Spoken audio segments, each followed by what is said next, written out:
Bismillahirrahmanirrahim. Assalamualaikum warahmatullahi wabarakatuh.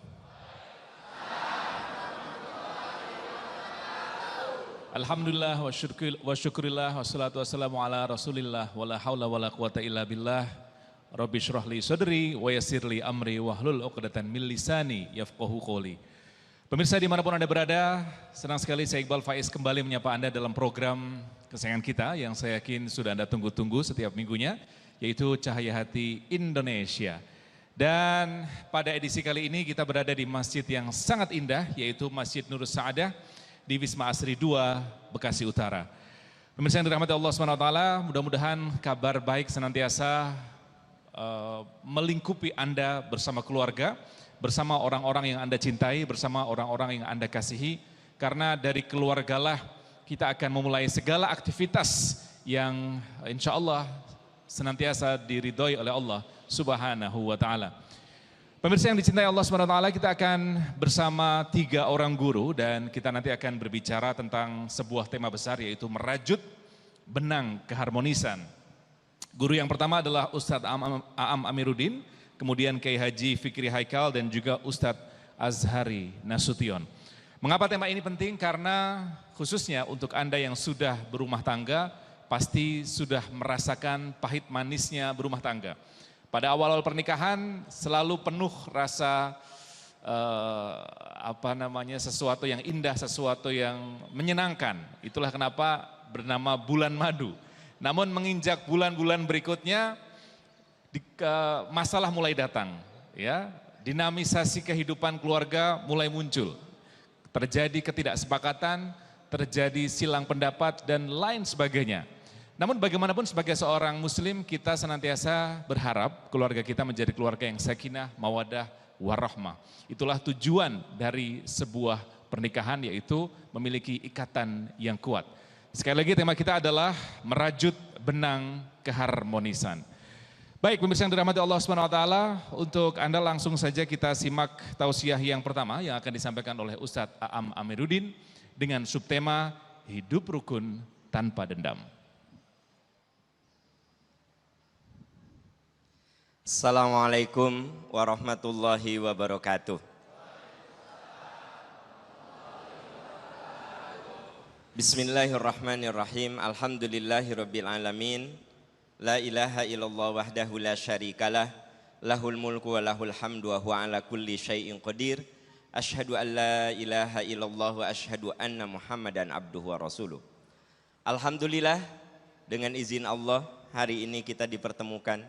Semoga setiap langkah yang kita ayunkan ke majelis ilmu jadi pelebur bagi dosa dan kesalahan kita, mengangkat martabat kita di sisi Allah, dan hadirnya kita di majelis ini seperti yang dijanjikan oleh Rasul, illa haffaz alaihimul malaika.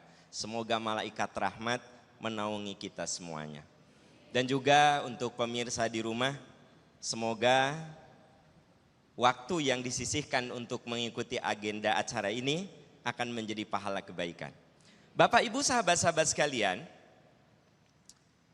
rumah tangga, tadi kan Mas Iqbal sudah memberikan pengantar, kita ini akan bicara tentang masalah itu. Di dalam Al-Quran, rumah tangga atau ikatan pernikahan disebut dengan mitsaqon ghalidho. An-Nisa ayat 21. Wa akhadna minkum mitsaqon ghalidho. Jadi mitsaqon ghalidho itu artinya perjanjian agung, perjanjian besar, perjanjian hebat. Kalau kita lihat Al-Quran, mitsaqon ghalidho disebut dalam 3 konteks. 1, ketika Allah melakukan perjanjian dengan para nabi, bahwa nabi itu siap mempertaruhkan nyawanya, perasaannya, hartanya, jiwanya untuk menyebarkan agama yang diterima dari Allah. Perjanjian antara Allah dan para nabi disebut mitsaqon ghalidho. Yang kedua, semua nabi itu punya pengikut setia.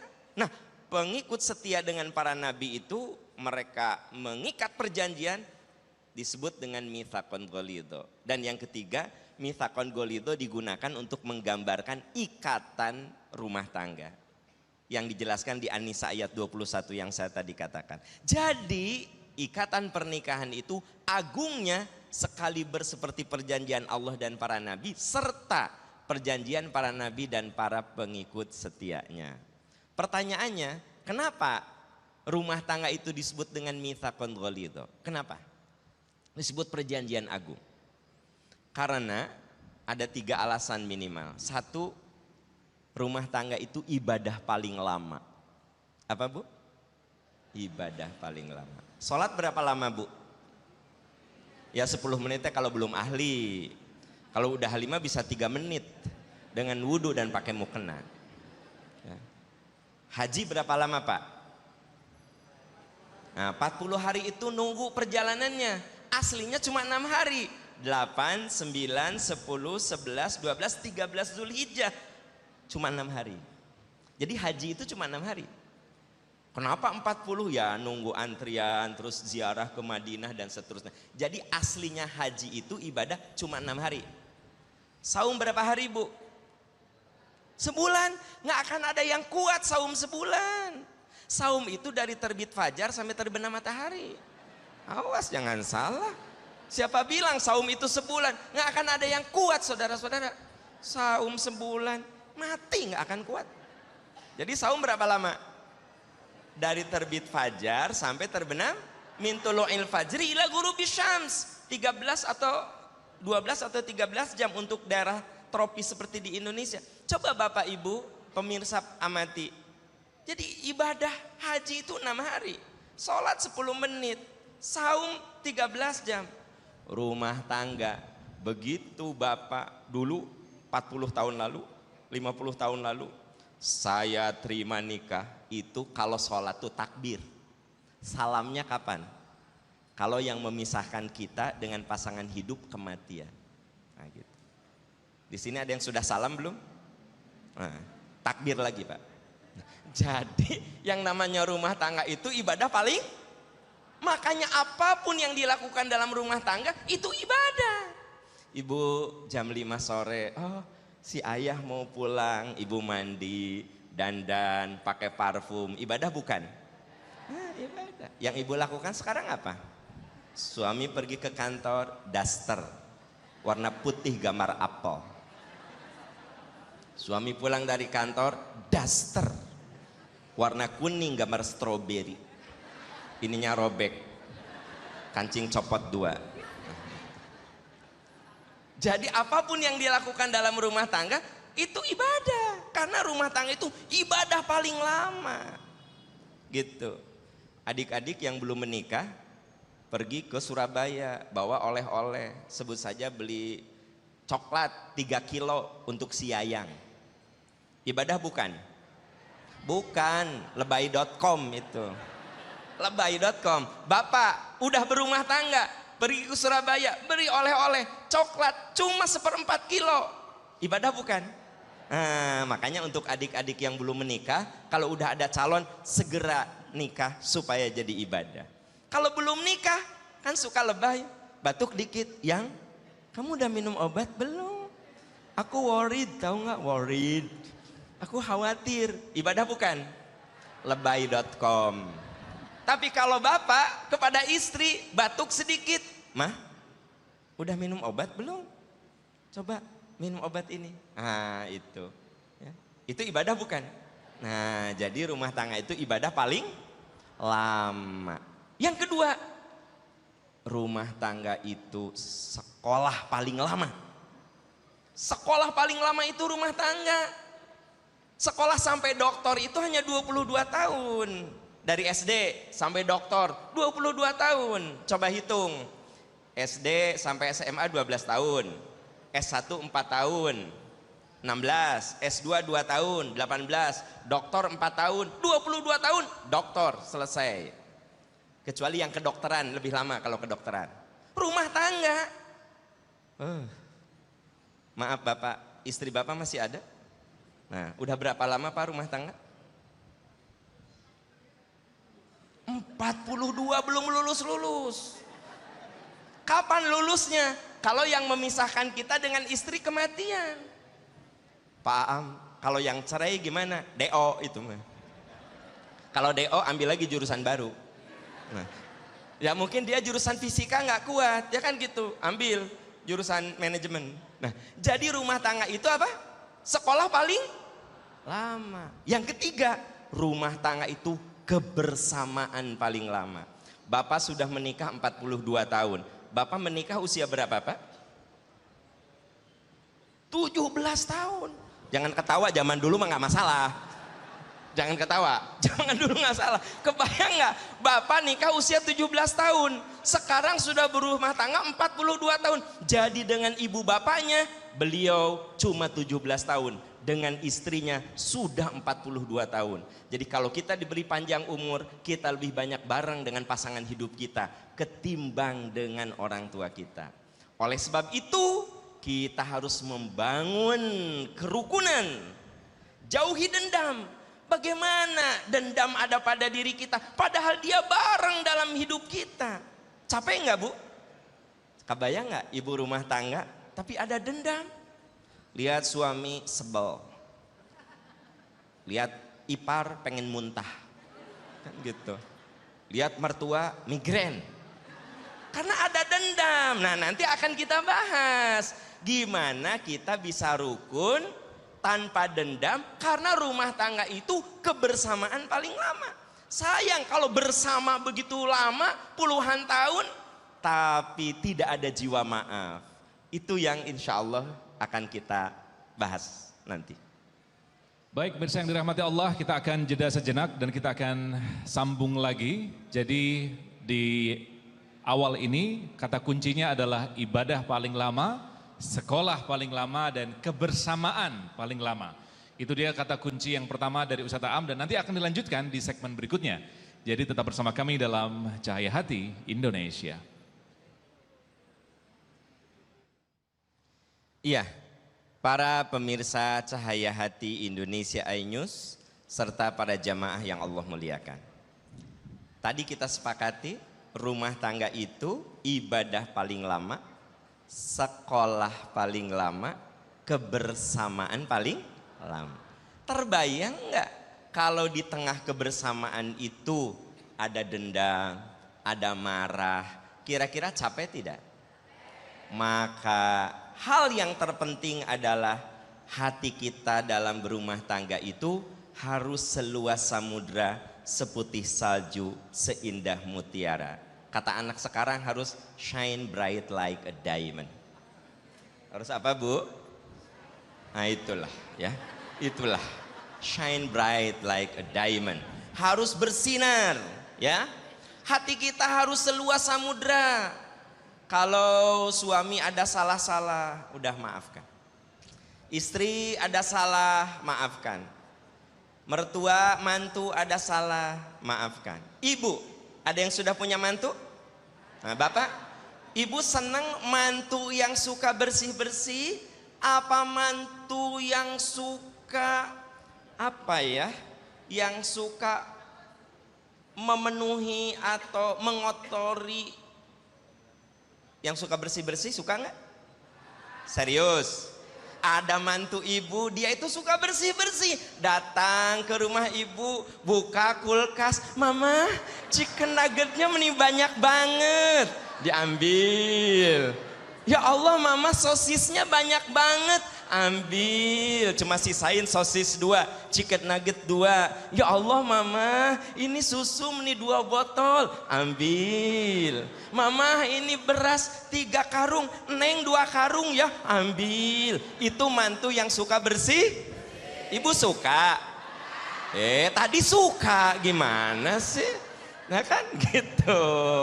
Bu, kalau ada mantu yang seperti itu, selama ibu ada rezekinya, dah biarin untuk cucu. Nah, tapi kalau udah biarin gitu, jangan diomongin. Jangan datang ke tetangga. Nauzubillah tuh mantu yang nomor 3, nauzubillah. Dia mah kerjaannya bersih-bersih. Kalau pulang dari rumah aku, pasti kulkas tuh bersih. Nah, jadi kita punya jiwa maaf yang luas. Ibu bapak, ada satu ayat, sebenarnya ayatnya banyak, tapi karena waktu singkat, ambil satu ayat di surat Ali Imran ayat 159. Ayat itu indah sekali untuk kita bangun dalam rumah kita, apalagi dalam bangsa kita. Ya, rumah bangsa. Apa katanya? A'udzubillahi minasyaitonirrajim.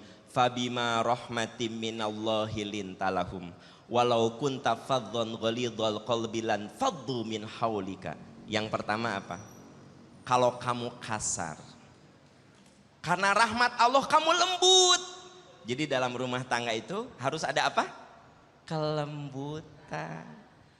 Dalam sebuah bangsa lembut, jangan kasar, ya. Gitu. Lembut, menghargai. Mama, pulang dari mana? Dari salon. Pantesan gelis, cantik. Gitu, Pak. Mama, pulang dari mana? Dari salon. Sama aja, Mama, nggak ada beda. Sama, nggak ada beda. Berapa bayar salon? 400.000. Mending beli beras, kata ayah mah. Kasar nggak? Kasar omongan. Memang tangan tidak pernah kasar. Ini omongan. Mama, pulang dari mana? Senam. Senam.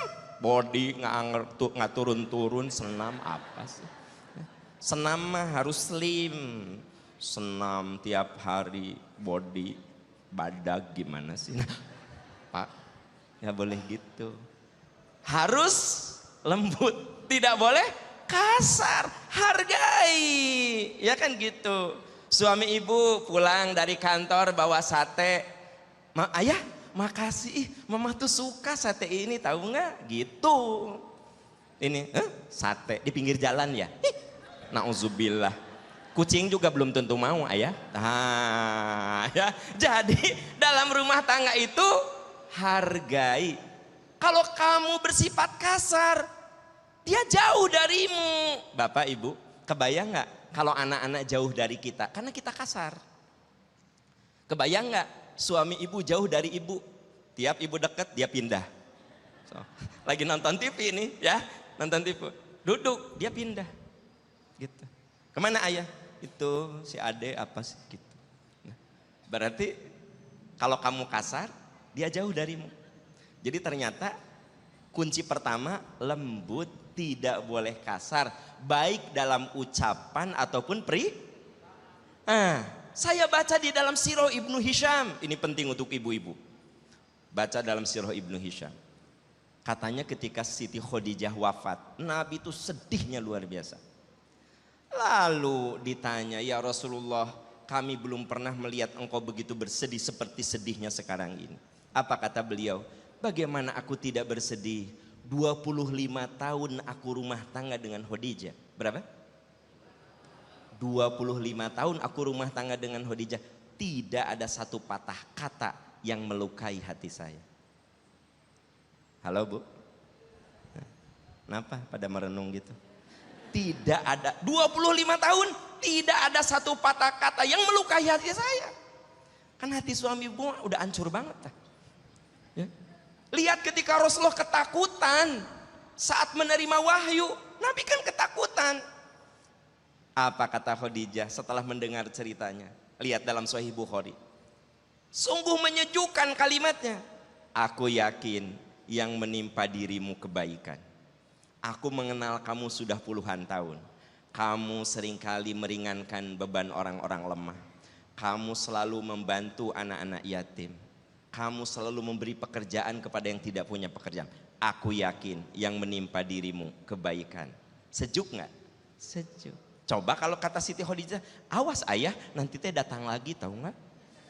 Hati-hati loh. Nah, jadi ternyata yang pertama itu ya apa firman Allah? Kalau kamu kasar, dia fa'fu anhum, maafkan. Nah dalam rumah tangga mah jiwa maaf kita harus luas. Harus luas. Ya. Ibu, sekiranya suami ibu bilang gini, mah gak kerasa ya kita teh rumah tangga udah 15 tahun. Ayah minta maaf. Khawatir ada janji-janji ayah yang belum terpenuhi. Ada ucapan ayah yang meluluh lantahkan kehormatan mama. Ayah minta maaf. Jawab ibu gimana? Jawab. Banyak sama-sama. Bu, jangan terlalu singkat. Iya atuh ayah, mamah juga sama selama rumah tangga. Mungkin ada ucapan mamah yang melukai ayah, perbuatan mamah yang melukai ayah. Mamah juga minta maaf. Gitu, kalau suami minta maaf, iya mamah juga gitu. Kan ada istri yang ketika suaminya minta maaf, apa kata istrinya? Ya, jadi selama 15 tahun baru minta maaf sekarang. Jadi kemarin-kemarin kemana aja? Halo? Apa kabar? Nah, jadi kalau suami minta maaf, maafkan. Kalau istri minta maaf, maafkan. Fa'fu anhum, maafkan. Ya. Mantu ada kelakuan yang nggak sopan, maafkan. Mertua omongannya nyelekit, maafkan. Motor teh pespa lagi, ganti atuh sama mobil. Ya mah rezekinya aku baru motor, jawab aja gitu. Ini kan ayah ada mantu yang gini, dasar kurang ajar mertua. Emang dia kaya, dia juga miskin. Dendam keluar. Tapi kalau jiwa maaf, indah. Jadi apa katanya? Fabima rahmati minallahi lintalahum. 1 lembut, 2 pemaaf, 3 apa? Wastaghfir lahum, mohonkan ampunan. Begini Pak, kalau Bapak Ibu baik sama saya baik sama Anda, istimewa tidak? Saya ulangi, Anda baik sama saya baik sama Anda, saya baik sama Anda, istimewa tidak? Tidak. Anda orang baik, saya baik, apanya yang istimewa? Yang istimewa gimana? Anda buruk sama saya baik sama Anda, istimewa. Suami ibu soleh, baik, cinta, sayang. Lalu ibu soleh, baik, cinta sama suami, istimewa enggak? Enggak. Yang istimewa apa? Suami ibu kasar, suami ibu sering nyakitin, segala keburukan ada pada suami. Tapi ibu balas keburukan suami ibu dengan kebaikan. Istimewa enggak Bu? Ibu ingin punya suami istimewa apa biasa?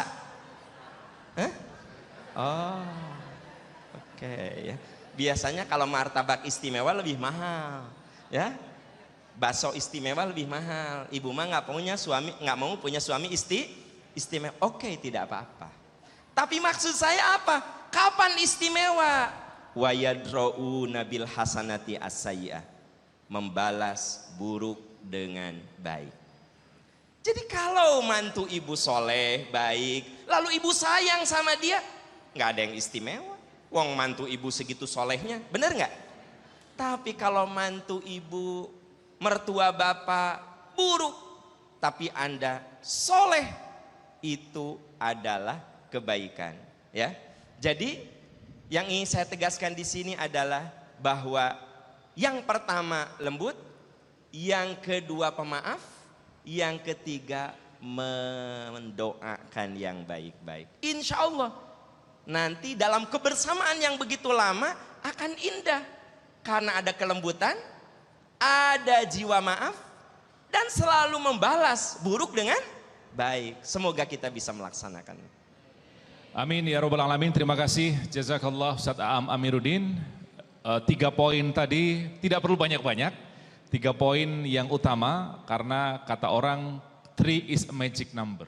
3 itu angka yang luar biasa, maka dihafalkan dan diamalkan. Saya ulang lagi, yang pertama adalah utamakan kelembutan, baik kata-kata ataupun perilaku.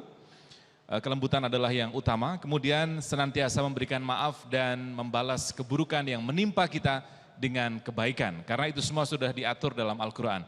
Mudah-mudahan apa yang disampaikan Ustaz Aam bisa bermanfaat dan bisa menambah kecintaan kita kepada keluarga kita. Baik pemirsa yang dirahmati Allah, setelah ini kita akan dengarkan tausiah dari Ustadz Fikri Haikal dengan subtema komitmen tidak semudah membalikkan telapak tangan. Tetap bersama kami dalam Cahaya Hati Indonesia.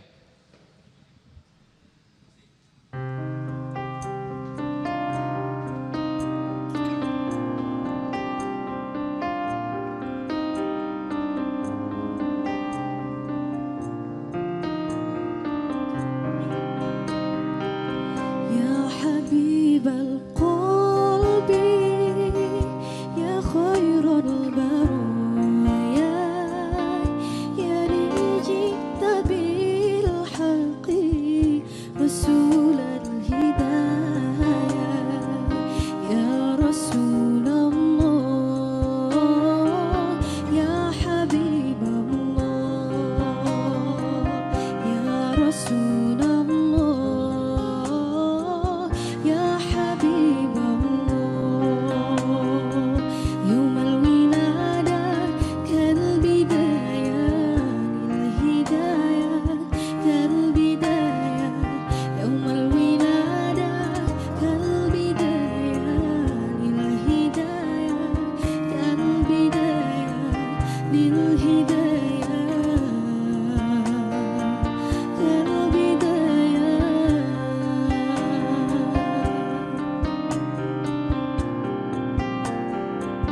Assalamualaikum warahmatullahi wabarakatuh.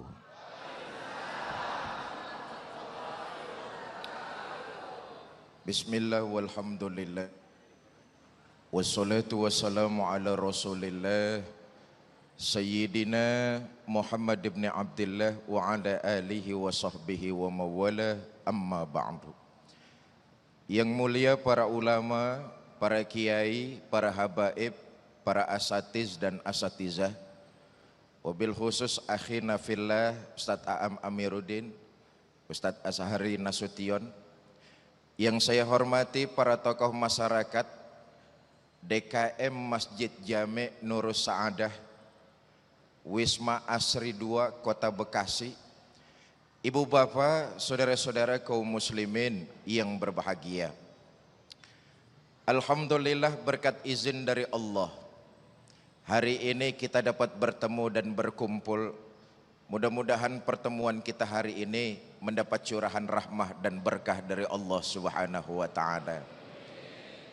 Ibu bapak, saudara-saudara kaum muslimin yang berbahagia. Salah satu syariat yang diajarkan baginda Nabi adalah membina rumah tangga muslim dan muslimah lewat pintu yang disebut nikah. Nikah dalam Islam bukan cuma nyari ketenangan, bukan juga memperbanyak keturunan, tapi lebih dari itu, nikah dalam agama Islam merupakan ibadah seorang hamba kepada Allah Subhanahu wa taala. Karena nikah ibadah, maka enggak boleh dilakukan setengah hati, coba-coba, eksperimen.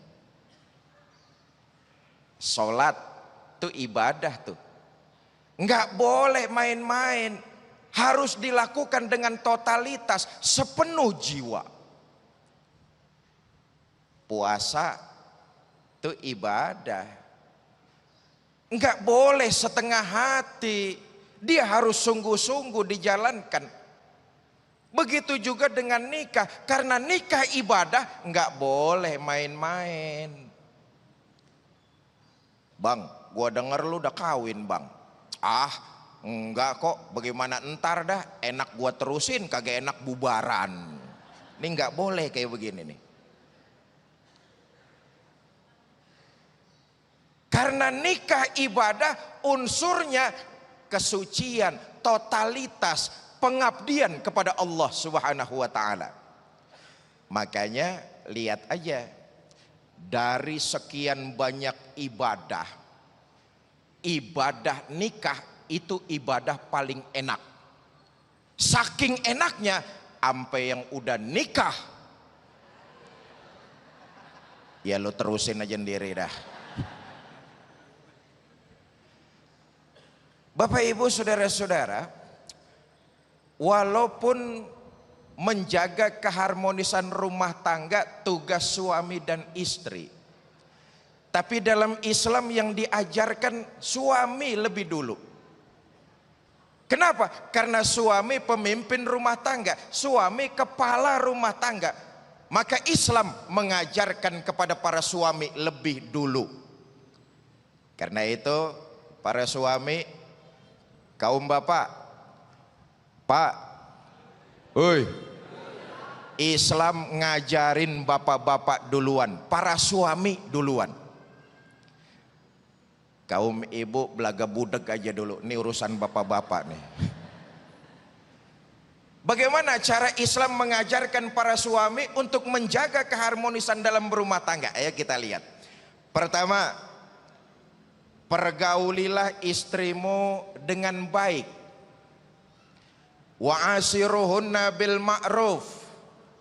Pergaulilah istri-istrimu dengan baik. Fa in karihtumuhunna, apabila kamu melihat istrimu tingkah lakunya yang menjengkelkan. Menjengkelkan, tahu menjengkelkan? Nyebelin. Nyebelin ngerti nyebelin. Ngenekin. Kalau kamu lihat tingkah laku istrimu yang Fa asa an takrahu syai'a, bersabarlah. Ini tuntunan Quran kepada kita para suami nih. Kalau kamu melihat tingkah laku istrimu yang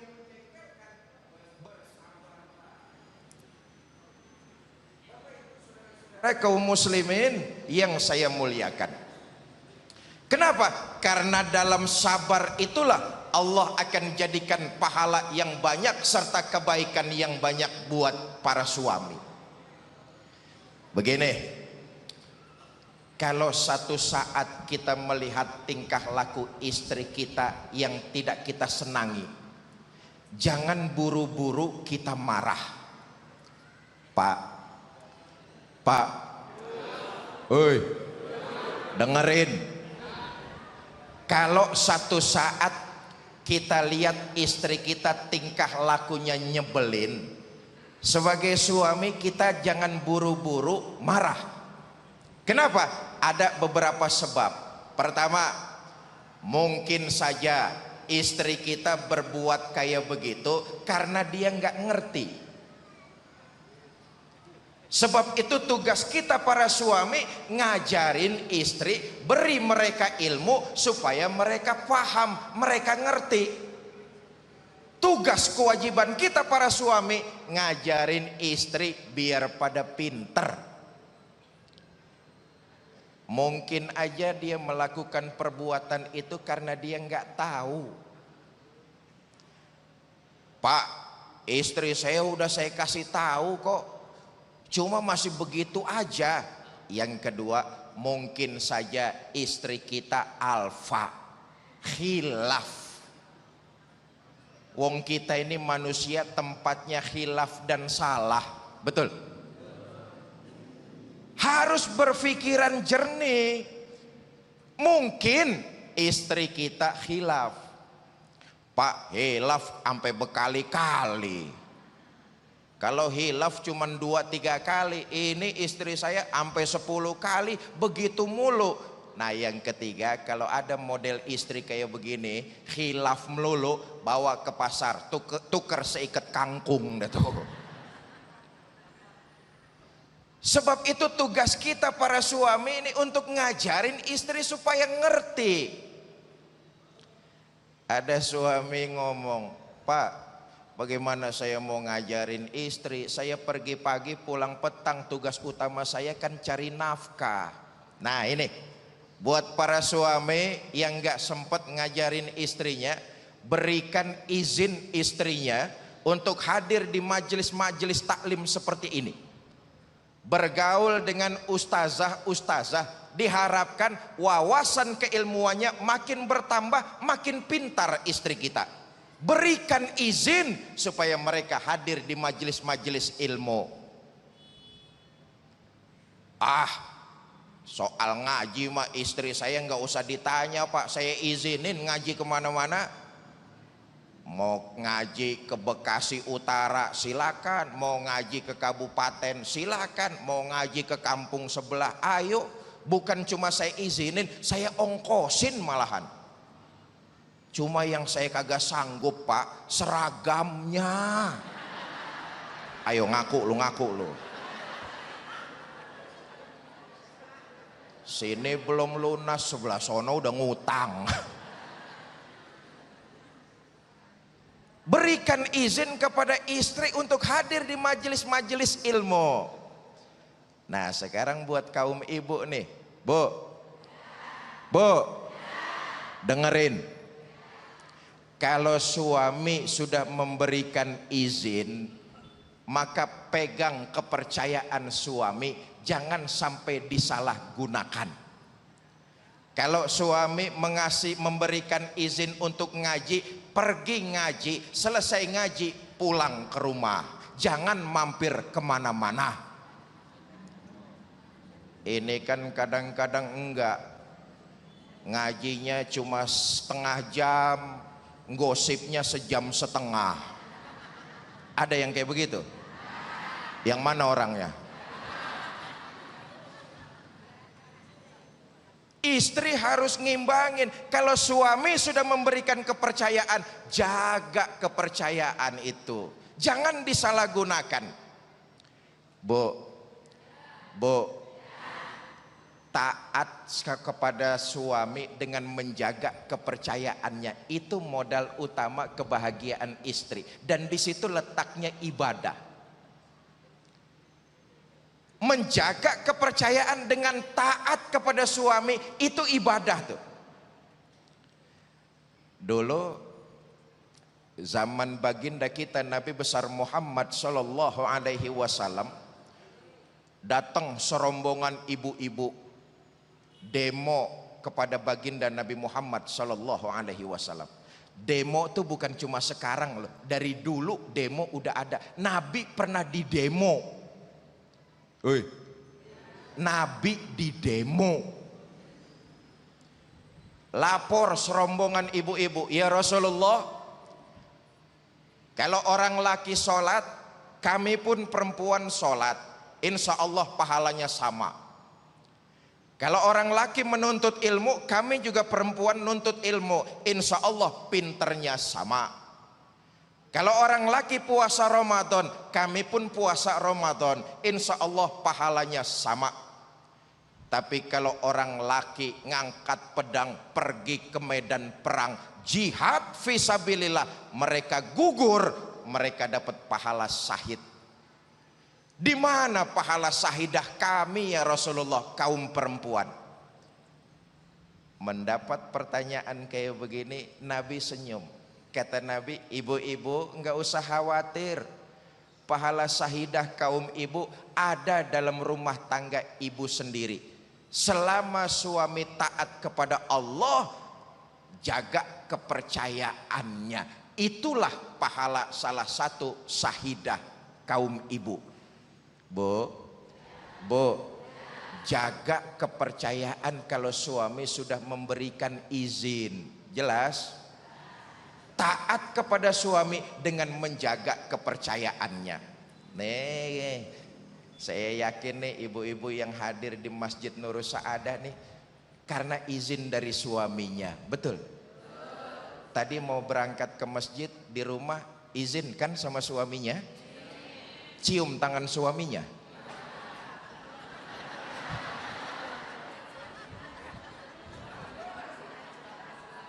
Boro-boro cium tangan. Yang ada kadang campur merentah. Bang, gua mau arisan, no jemuran kalau hujan lu angkatin.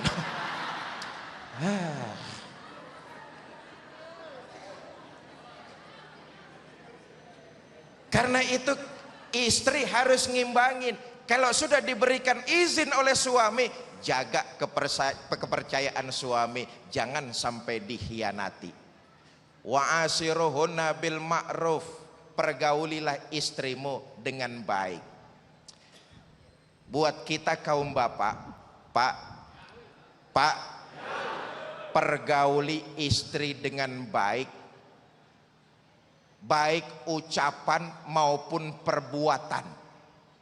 Sebab begini, maaf ya, istri kita itu lebih sakit hatinya kalau dia ditampar dengan kata-kata ketimbang pakai tangan. Kalau dia kita tampar pakai tangan, mungkin sakitnya cuma 1 jam atau 2 jam, selesai itu hilang sudah. Tapi kalau kita tampar dia dengan ucapan, sakit hatinya mungkin dia bawa mati. Karena itu memang wanita terkenal makhluk yang hatinya lembut, perasaannya halus. Dia lebih sakit ditampar dengan ucapan ketimbang pakai tangan. Nih, hatinya lembut, perasaannya halus. Iya Bu? Makanya yang datang nih makhluk halus semua ya.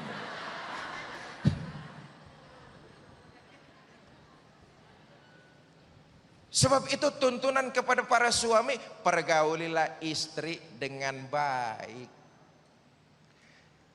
Kita lihat sekarang sejarah baginda kita Nabi besar Muhammad sallallahu alaihi wasallam. Nabi itu mempergauli keluarganya dengan penuh cinta dan kasih sayang. Penuh dengan perhatian, baik kepada istri maupun kepada anak. Nabi mencontohkan itu.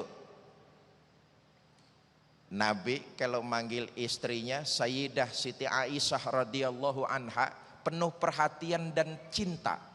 Manggil istrinya dengan kalimat ya Humaira, hai yang kemerah-merahan. Ini menandakan baginda Nabi tipe suami romantis. Manggil istri dengan kalimat ya Humaira, hai yang kemerah-merahan. Bahasa anak sekarangnya, ada apa beb? Lah ini ngajarin kita loh para suami ini untuk romantis kalau manggil istri. Panggilan emang kelihatannya sepele, tapi ternyata dapat membangkitkan keharmonisan dalam berumah tangga. Maaf, kita ini suami kan kadang-kadang enggak terlalu jujur sama istri, cuma nyakitin. Udah tahu istrinya hitam, kalau manggil buluk sini loh.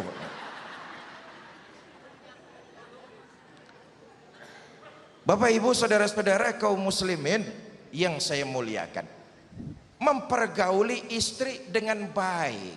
Satu, tuntunannya kepada kita. Yang kedua, memberikan perhatian yang cukup.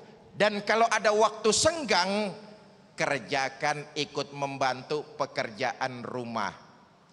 Berikan perhatian cukup kepada istri. Kita tahu apa saja kalau serba kurang perhatian akan mencari tingkah dan polanya sendiri. Anak kalau sudah kurang perhatian, dia bakal macam-macam nyari perhatian.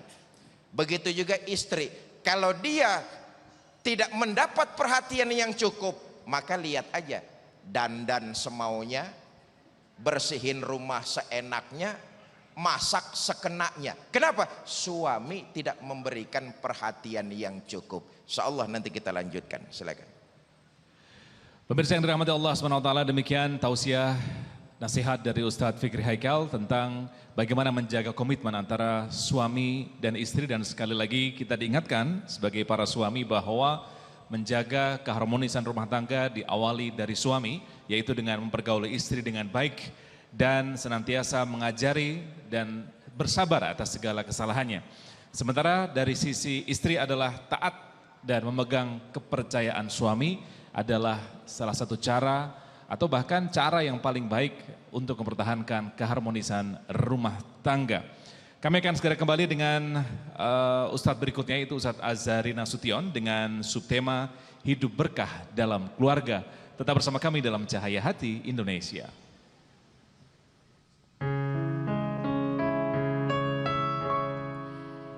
Ya Nabi salam alaik, ya Rasul salam alaik, ya Nabi salam alaik, salawatullah alaik. Indah wajahnya bagaikan purnama, siapa melihatnya pasti jatuh cinta. Salam rinduku kasih, salam rinduku Nabi, salam rinduku kasih, salam rinduku Nabi. Ya Nabi salam alaik, ya Rasul salam alaik, ya Nabi salam alaik, salawatullah alaik, salawatullah alaik, salawatullah alaik. Ya Nabi salam alaik, ya Rasul salam alaik, ya Nabi salam alaik, salawatullah alaik, salawatullah, salawatullah, salawatullah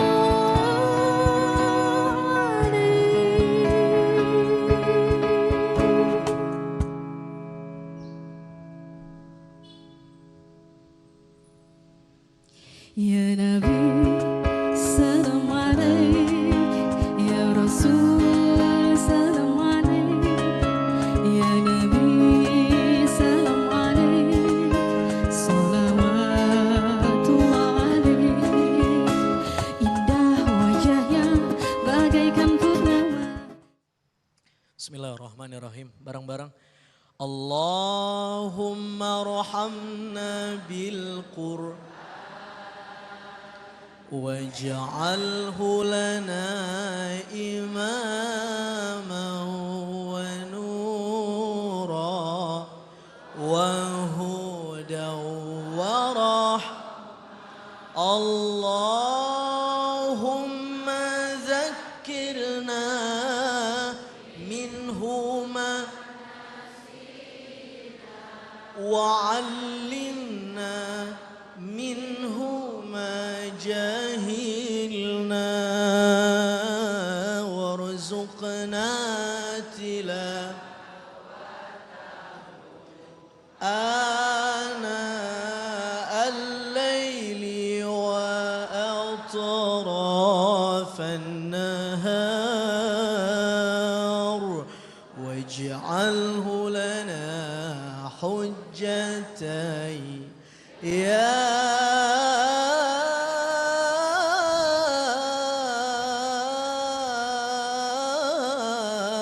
Rabbal alamin.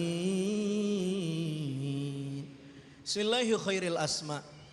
Bismillahi rabbil ardi was sama. Bismillah alladzi la yadurru ma asmihi syai'un fil ardi wala fis sama. Assalamualaikum warahmatullahi wabarakatuh. Alhamdulillah alladzi yassara al-Qur'ana lidz-dzikri fahal min muddakir. Wassalatu wassalamu ala an-nabiyil ummi alladzi jaa bil Qur'ani lit-tadhkir wa ala alihi wa ashabihi alladhina yattabi'unahu fil muamalati bil Qur'ani wat tafsir. Allahumma salli ala sayyidina Muhammad wa ala ali sayyidina Muhammad. Allahumma faqihni fid din wa 'allimni at-ta'wil walhamdulillahi rabbil. Pemirsa Cahaya Hati iNews yang dimuliakan Allah Subhanahu wa taala, Bapak-bapak, ibu-ibu, orang-orang calon penghuni surga semuanya. Ya, Masya Allah kelihatan ibu-ibunya soleh ini.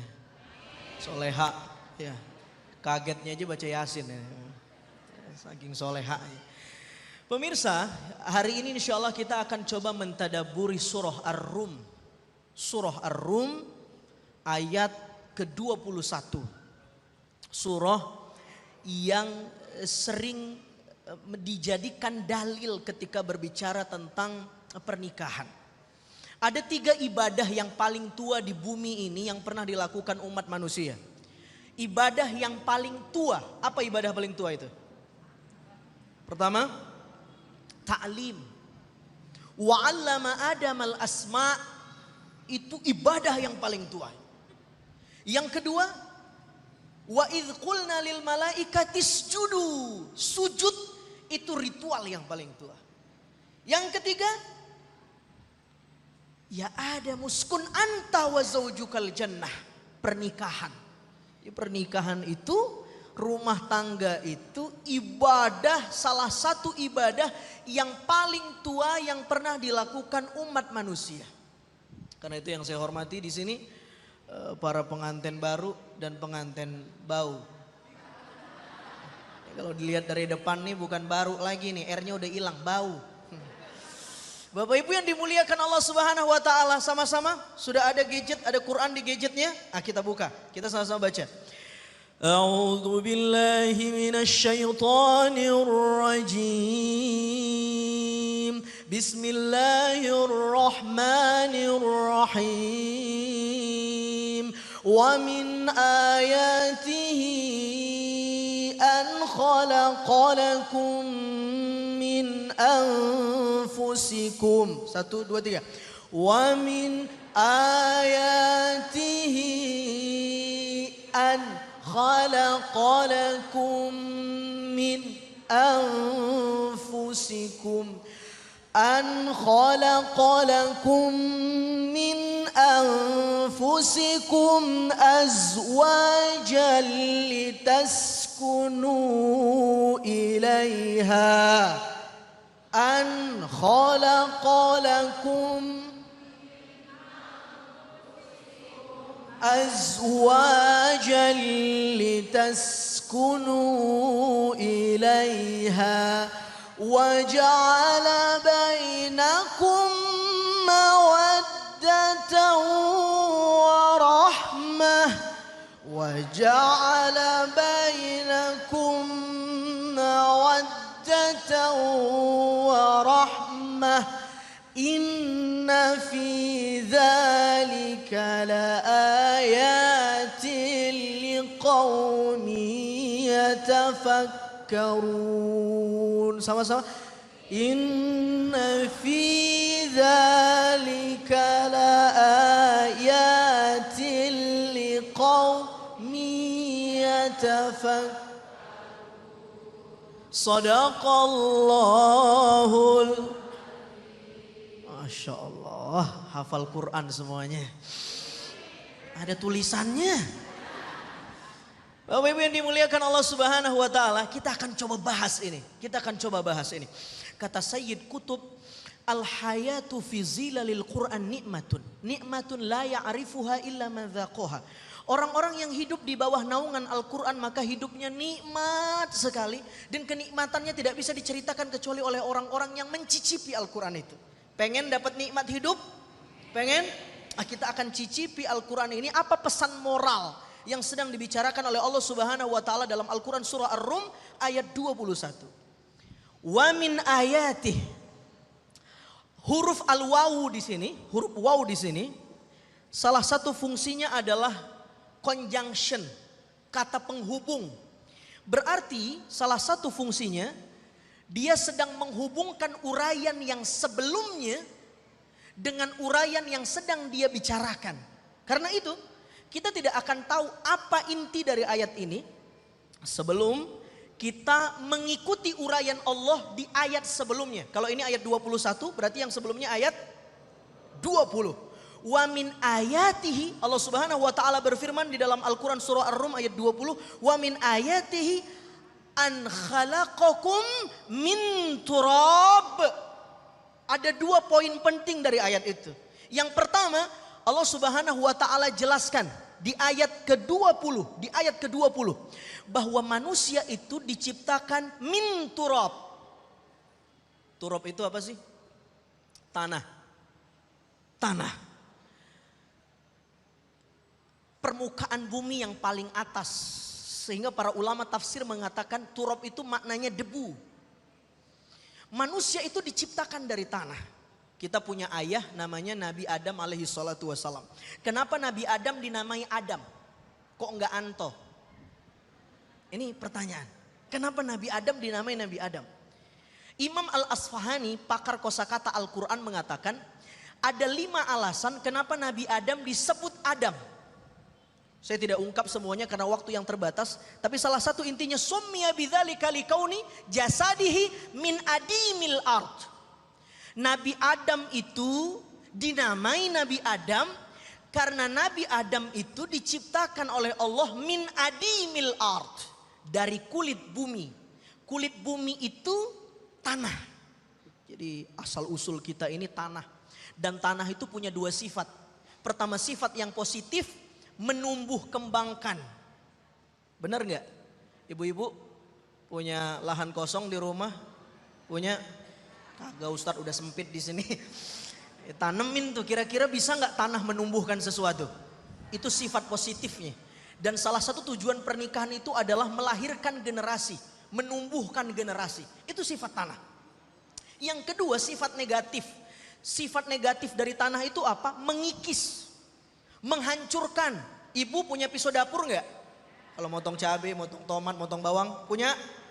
Nanti di rumah pisaunya ya itu ditancepin ke tanah. Sebulan lagi baru dicabut. Kira-kira pisaunya berkarat apa enggak? Tanah itu punya sifat mengikis, menghancurkan. Tapi dia juga punya sifat yang positif, menumbuhkan generasi. Baik, kita lanjut. Yang kedua, di ayat 20 itu Allah Subhanahu wa taala mengatakan tsumma idza antum basyarun tantashirun. Manusia itu punya potensi biologis. Karena itu Al-Qur'an di ayat 20, kita belum masuk ke ayat inti, tapi di ayat 20 disebut dengan basyar. Basyar itu adalah jismul hajat.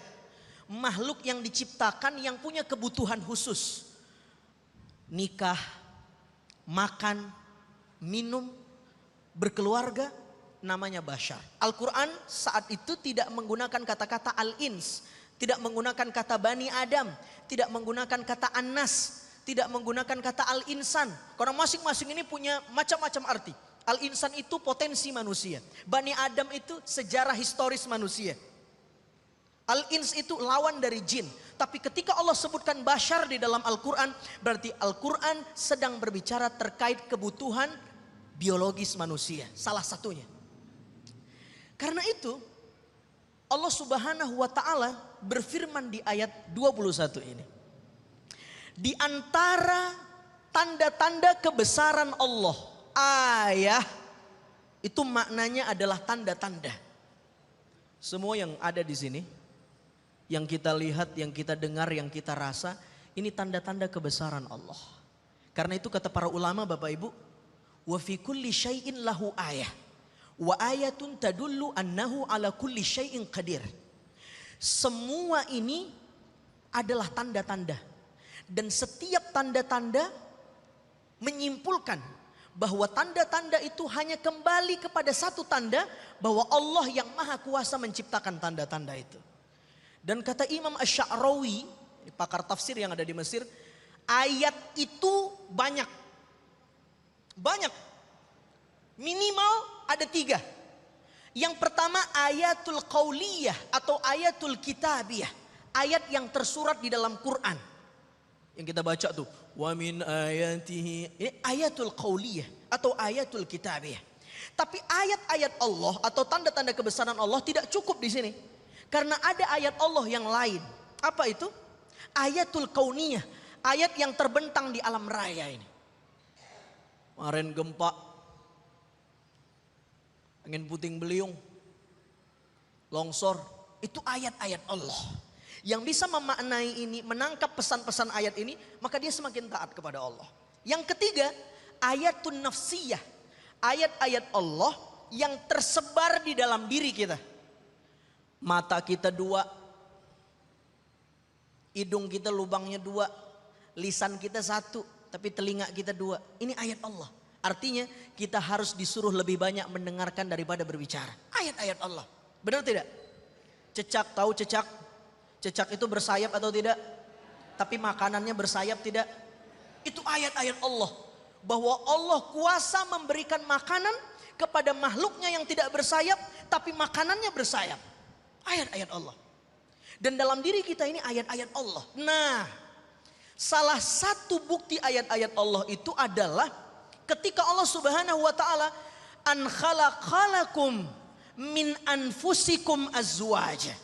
Dia ciptakan pasangan untukmu yang pasangan itu sejenis asal pembuatannya. Ingat, jangan salah tangkap, sejenis asal pembuatannya. Bukan sejenis, mohon maaf, identifikasi biologisnya, bukan. Jadi tidak ada ayat ini tidak bisa dijadikan dalil. Oh Ustadz, berarti boleh dong. Kalau ada orang punya faham, mohon maaf, saya pinjam kata-kata ini di forum yang mulia ini. Lesbian, gay. Kenapa? Kan Allah menciptakan yang sejenis dengan kita. Bukan itu yang dimaksud. Yang sejenis itu adalah asal pembuatannya. Karena itu, kata Al-Quran, kalau kamu menikah dengan yang sejenis asal pembuatannya, sama-sama manusia, bukan nikah dengan makhluk goib, kamu litaskunu ilaiha. Kamu akan tenang bersamanya. Jadi bagaimana cara mendapatkan berkah lewat pernikahan? Salah satu caranya, menikahlah dengan yang sejenis spesiesnya, sesama manusia. Saya baca koran online di Jawa Timur,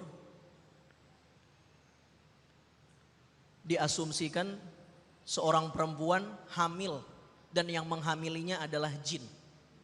Dan anak itu lahir. Saya pengen tanya, ini fikih goib. Bagaimana perempuan nikah dengan jin laki-laki? Memungkinkan enggak? Ini masuk ke sini nih. Perempuan, manusia nikah sama jin, memungkinkan enggak? Badaruddin Asyibli, salah seorang ulama Hanafiyah, dalam salah satu kitabnya menukilkan satu riwayat. Imam Malik pernah ditanya, wahai imam, boleh apa enggak sih kalau perempuan nikah sama jin? Ibu-ibu ada yang minat di sini? Biar saya daftarin. Coba lihat pertanyaannya. Wahai imam, boleh enggak sih? Dia tidak katakan bisa atau tidak sih. Artinya menikah dengan jin itu bisa. Tapi pertanyaannya boleh atau tidak. Apa kata Imam Malik? Perhatikan jawaban Imam Malik. Aku tidak menemukan dalil yang melarang wanita manusia menikah dengan jin. Tetapi, tunggu dulu, jangan titik di sini. Nanti besok-besok ada yang nikah sama jin dari sini. Siapa yang bilang? Ustadz Azhari. Bukan itu kesimpulannya. Aku tidak menemukan ada dalil yang khusus melarang. Tetapi, kata Imam Malik, walaupun tidak ada dalil khusus yang melarang, aku tetap berfatwa bahwa pernikahan semacam itu, perempuan manusia dengan jin laki-laki dari makhluk goib, tidak disukai dan tidak dibenarkan agama. Kenapa? Ternyata Imam Malik memakai kaidah usul fiqh, saddud dzari'ah, hukum preventif, mencegah. Karena aku takut, kata Imam Malik, nanti banyak wanita yang bunting, hamil. Ketika ditanya, mana bapaknya? Bapaknya jin. Akhirnya nggak ada yang tanggung jawab. Alasan, padahal yang ngehamilin bukan jin. Tetapi karena dibenarkan dia katakan ini karena jin. Dan polisi tidak bisa menghukum jin. Nah, ini pintarnya ulama kita itu. Ibu yang dimuliakan Allah SWT, kita lanjut. Karena itu modal untuk sakinah yang pertama harus satu spesies. Yang kedua mawaddah dan rohmah. Apa beda mawaddah dan rohmah? Mawaddah itu adalah melihat kelebihan dari pasangan. Tapi melihat kelebihan saja tidak cukup. Kita butuh rohmah, menutupi kekurangan pasangan. Betul? Waktu pengantin baru, manggil suami ayang baby. Suami manggil istri my lovely. Kemana-mana istrinya digendong, ke kamar mandi digandeng. Keinjek kulit pisangnya dimarah-marahin. Ya Allah, pengantin baru. Tapi giliran udah pengantin bau, turun mesin udah 7 kali, anak 5, usia udah sepuh, kulit udah kendur, makanannya bubur, dikit lagi masuk, keinjek kulit pisang, istrinya yang dimarahin. Maka untuk mendatangkan keberkahan dalam rumah tangga, maka kita harus punya dua ini, mawaddah dan rohmah. Dan ini tidak bisa dilakukan kecuali oleh orang-orang liqaumi yatafakkarun, yang mendaya gunakan potensi akalnya untuk berpikir. Panjang sekali, tapi karena waktu yang terbatas kita cukupkan, mudah-mudahan bermanfaat. Terima kasih, jazakallah Ustadz Azhari Nasution. 2 poin adalah melihat kelebihan dan menerima kekurangan. Itu adalah salah satu cara untuk kita bisa mempertahankan kerukunan rumah tangga kita. Basic ayatnya adalah surat Ar-Rum ayat 21 yang tadi sudah dibahas singkat oleh guru kita Ustadz Azhari Nasution. Pemirsa yang dirahmati Allah, kami akan kembali di segmen akhir, jadi tetap bersama kami dalam Cahaya Hati Indonesia.